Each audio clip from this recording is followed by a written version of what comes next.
লোহিত রক্তকণিকার একটি গুরুত্বপূর্ণ protein haemoglobin সারা শরীরে অক্সিজেন বহনে গুরুত্বপূর্ণ ভূমিকা পালন করে। হিমোগ্লোবিনের মাত্রার ঘাটতি রক্ত স্বল্পতা সৃষ্টি করতে পারে, যার ফলে ক্লান্তি, দুর্বলতা, মাথা ঘোরা এবং ফ্যাকাশে ত্বকের মতো লক্ষণ দেখা দিতে পারে। অনেক প্রাকৃতিক প্রতিকারের মধ্যে গুড় এবং চীনাবাদাম হিমোগ্লোবিনের মাত্রা বাড়ানোর ক্ষমতার জন্য ব্যাপকভাবে স্বীকৃত।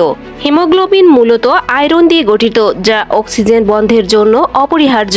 হিমোগ্লোবিনের মাত্রা কম থাকা বেশিরভাগ ক্ষেত্রে আয়রনের ঘাটতি, দুর্বলতা, পুষ্টি, রক্তক্ষরণ বা ইন্টারনাল মেডিকেল কন্ডিশনের কারণে ঘটে। খাদ্যের মাধ্যমে আয়রন গ্রহণ বৃদ্ধি করা প্রাকৃতিকভাবে হিমোগ্লোবিনের মাত্রা উন্নত করার সবচেয়ে কার্যকর উপায়গুলোর মধ্যে একটি।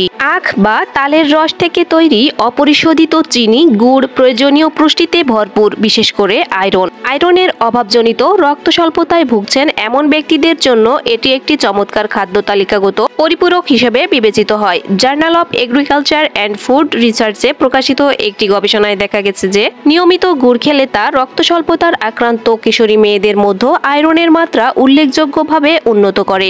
গুড় হলো নন হিম আয়রনের একটি প্রাকৃতিক উৎস, যা লোহিত রক্তকণিকা উৎপাদনে সাহায্য করে এবং শরীরে অক্সিজেন সঞ্চালনে উন্নত করে। পরিশোধিত চিনির বদলে গুড় খান। গুড় তার মাইক্রোনিউট্রিয়েন্ট ধরে রাখে, যা ভিটামিন সি সমৃদ্ধ খাবারের সঙ্গে খেলে আয়রন শোষণে সহায়তা করে। গুড় খেলে তা লিভারকে পরিষ্কার করতে সাহায্য করে এবং টক্সিন বের করে দেয়। এটি উন্নত সামগ্রিক স্বাস্থ্য এবং উন্নত রক্ত সঞ্চালন নিশ্চিত করে। তাই যাদের শরীরে হিমোগ্লোবিনের অভাব রয়েছে তারা নিয়মিত গুড় খাওয়ার চেষ্টা করুন। স্বাস্থ্য সম্পর্কিত যে কোনো টিপস পেতে অবশ্যই একটি লাইক দিন এবং অনুরোধ থাকবে চ্যানেলটি সাবস্ক্রাইব করে বেল আইকনে ক্লিক করুন এবং মতামত কমেন্টে জানান। আল্লাহ হাফেজ।